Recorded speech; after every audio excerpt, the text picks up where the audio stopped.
Hi guys, good morning. Yan, muna tayo sa ano natin guys, kubo ng bibi. Saka yung ano dito, yung kulang sa ano pagtrabaho natin, yan pinaano ko na, pinasarado para safe na yung ano natin, mga alaga dito. Bukas pa kasi yung dun sa ibaba ng pinto, mga alaga natin. Yan. Papahinga yung mga alaga natin. Busog na naubos na yung nilagay ko kahapon guys na pagkain nila. Yan, papahinga sa gilid. Makas pang uminom. Lagyan ko kagabi ng ano, ng pang ano nila, pang para hindi sila lamigin, hindi sila malamigan. Yan, lagyan ko ng ilaw na para sa init, warm nila, pang painit sa katawan pag nalamigan. Kasi yung iba kagabi nabasa, basang-basa sa tubig. Bilis na tumakbo. Nakakatawa ng pumasdan.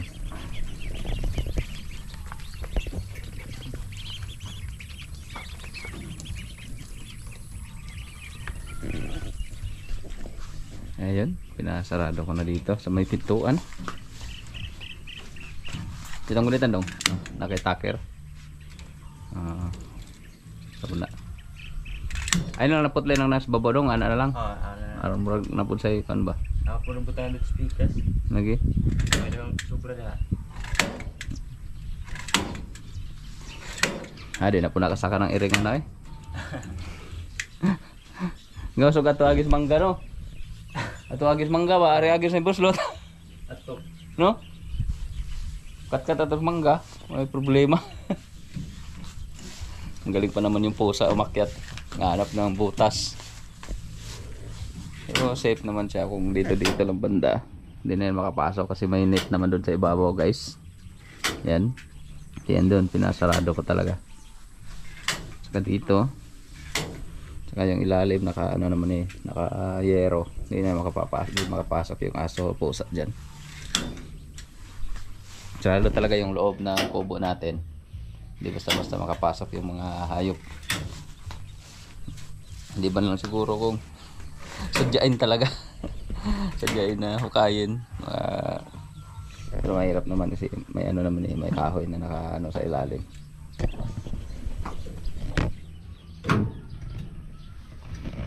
Yan, on ko na lang to ng Rizal para pagbaba ng mga bibi natin hindi mga moy ano, hindi mga moy yung ano nila dito sa loob. Putan pa namin yan. Ayun. Saka pinaulit ko rin yung ano sa may pintuan kasi bukas niyan hapon eh papasok. Pinaano ko sa ang bukas palabas para madali lang siyang isara. Yan. Tangan lang ni katong murag lipak dong no? Yeah. Panglak ba? Lipak. Kaya butan doon.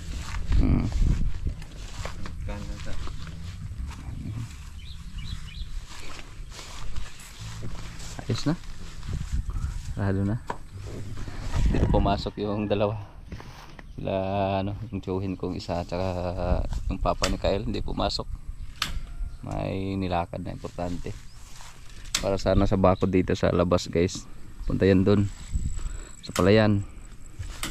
Yung sa nagtatanong na walang malalang mo yan eh, dito po sa palayan. Lalagyan ko ng ano yun, mini dam. Dito kami mag-alagay ng ano, lalangoy yan ng mga alaga natin. Kasi hindi ko na ito tataniman. Bali sa ano ko sa tiyuhin. Tapos ano ko na lang na sinanla niya para ano, maanuhan natin, malagyan sa mga bibi. Yan. Bakura natin yan hanggang doon para malawak yung anuhan ng ano natin, mga alaga. Malawak yung galaan nila. Tapos walang problema sa tubig kasi lagi namang may tubig yung doon banda sa may baba. Saka malapit lang din naman yan sa sapa guys. Pwede tayong magkuha ng tubig para ilagay dito sa palayan kung in case man na matuyuan. Pero anuhan pa namin yan ng konti dito sa doon sa pinakababa. Anuhan natin ng hukayan ng konti para medyo lumalim ng konti guys. Yan, para walang problema sa natin mga bibi. Makalangoy-langoy talaga sila. Importante din talaga yan para sa mga bibi. Kailangan nilang maglangoy-langoy. Pero pwede naman daw, sabi ng pinsan ko, kahit nasa loob lang ng kulungan, basta may tubig lang, mabubuhay naman daw talaga. Mas okay nga daw yung nasa loob. Kasi nasa loob lang di makagala-gala. Tapos basta may pagkain lang talaga, pagkain lang lagi at saka tubig. Safe naman, okay naman daw, hindi naman sila mamamatay. Pero lang kung walang tubig, walang pagkain, delikado na rin yan. Malawak pa yung galaan nila. Konti lang tingnan yung may gate 90 piraso. Maliliit pa kasi, pero mga nito, kalipas ng kahit mga isang buwan, sisikip na yan dan. Tapos kung darating pa yung in order kung 300 piraso, sisikip na sila sa kulungan nila. Iyanuhan na lang natin yan ng partition para hindi masikip tingnan. Makabukas na siguro itong malagyan ng bakod guys. Mula dito sa may mangga hanggang dun sa may pinakadulo ng parte ng tiyuhin ko. So yun ato ang lalagyan ng bakod. Malaki-laking din. Ilang mga papunta siguro dun 100 meters. Baka 400 meters na net ang kailangan para maikot talaga lahat. Mahaba yun, ipapunta yan dun 400 or 300 meters, depende sa kung magkasya, kung saan makasya. Yun na lang muna babakuran. Maliit pa naman yung natin, mga alaga. Ilagay. Ayos din. Yan, nilipat ko dito sa labas ang bukas kasi kung may raisal na masasagi dito sa loob. Kaya pinaano ko dito sa labas para nakahang lang yung may pintuan. Hindi mahirapan sa pagbukas guys. Pero ayos na.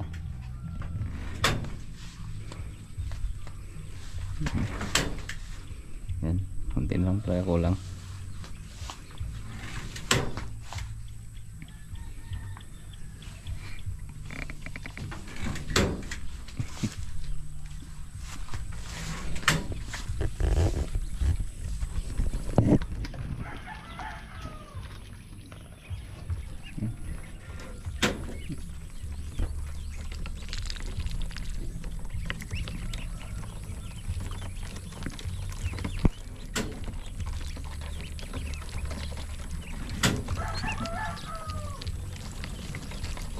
Uminom ng tubig.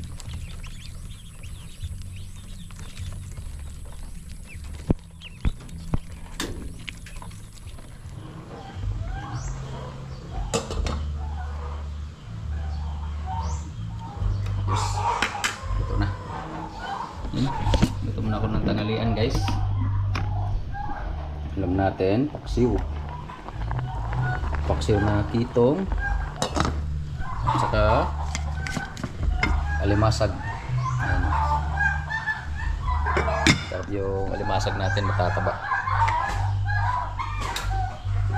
Yung kitong lang siya, familiar ng danggit. Iwan ko kung anong pangalan sa Tagalog ng kitong. Inaano muna natin yung apoy. Tingnan ng pabo Uy, nag-aaway. Hindi pala maingay, nag-aaway pala yung manok. Tsaka pabo. Kanina pa nag-iingay.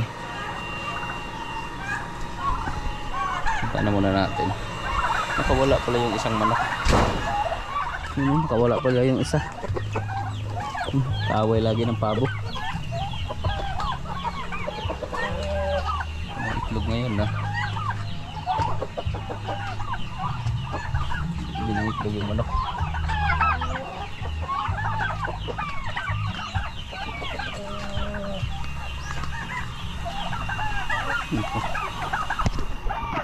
Pasukin naman na natin. Nakakainis kasi pag nasa labas. Laging ano, daming dumi dito sa may pintuan. Pasukin natin.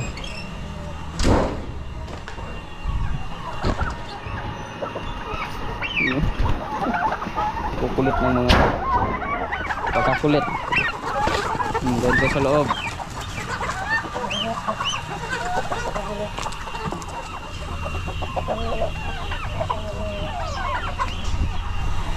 Hindi makalabas.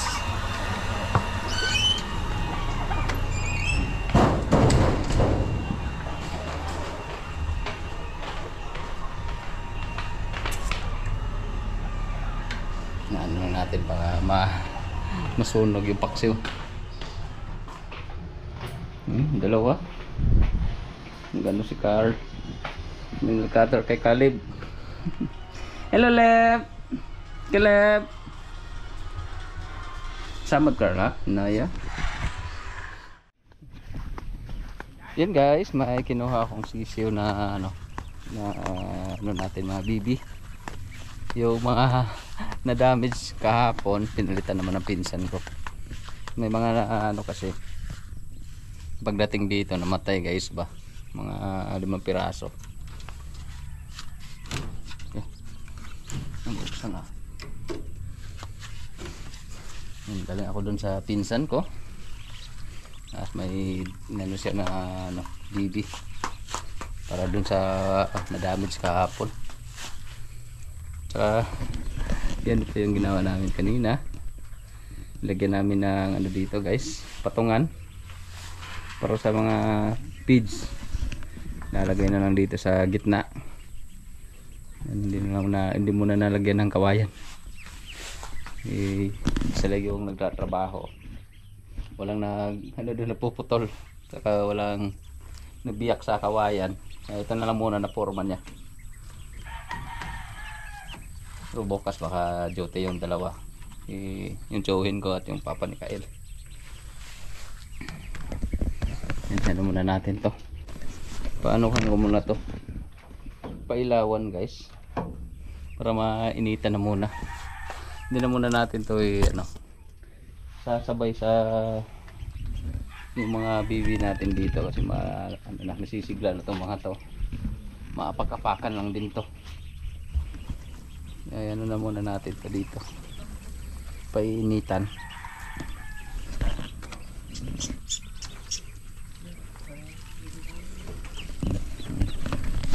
Kailangan muna to kasi ng init. Kunda pre chilyo, wala ko na kutsilyo pre, iputol na ako spesi. Uy, yawan pundanga tumba na diha.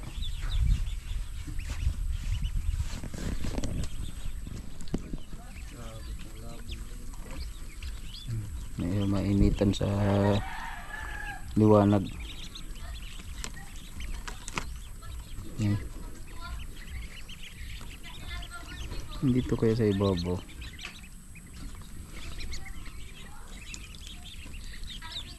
Tingnan muna. Kasi maapak-apakan nila mga samahan nila. Sisigla na kasi yung ano natin dito, yung nalagay kahapon. Yun o. Ang bilis ng tumakbo. Bus na. Ito pala tubig.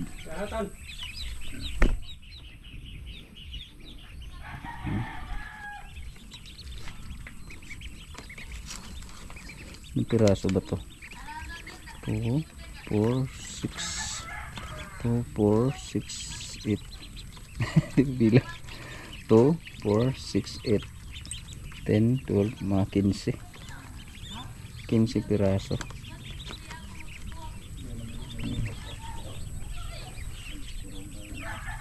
Ha? Mabot mo, kabot mo pre. Ikon ko na kaya itong solder tray. Luyahon mo na siya eh. Mula mo di kalakaw. Ari ba kaya itong solder 1 tray. Kung lagi mo datog-datogan. Kalakaw no?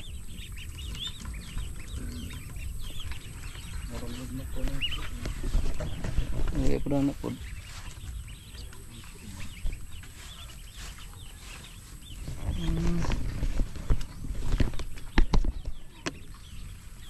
Hindi mo na nakakonsa yung mata.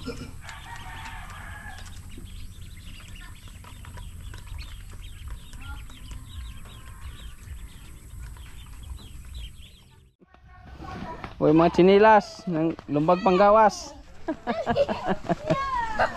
Kamel, di na magkiyat hapon ha. Yataw rin nila oy. Kamel, dili dia Kamel kay mga hulog mo dia. Pilapil po ni Caleb oy. Down Caleb. Down dia kay mahulog ka. Tanawa ra gyud oh. Gilumba nagpangat ka. Slipper ka oy, slipper. Caleb. Where are you going, Mel? Kamel. Na, di naman na mo sinilas siya oy. Muro naman siyang manoy. Gilabay. Ang slipper ba? Kamel, dili lagi da Kamel kay mahulog hapon na. Mga hulog mo kay hapon na. Matabi. Rabay sin na to oh. Kamel, behave. Hindi na ako magamit anikal. Punta muna tayo sa ano guys, kubo sa bahay ng mga bibi natin. Kainin na muna natin yun na ano nila. Lagyan na muna natin pagkain.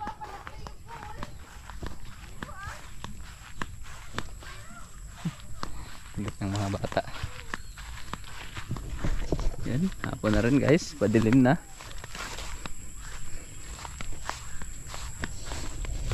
Salamat mo dia. Guardian natin dito ah. Ano yung pasigaan ng sagasuga diha?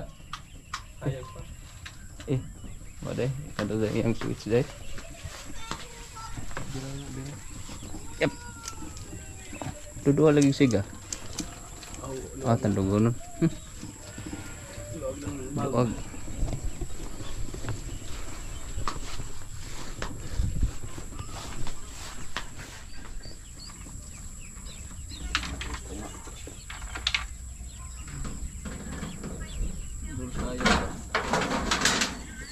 Pakas nga lagyan ng ilaw to dito sa gilid.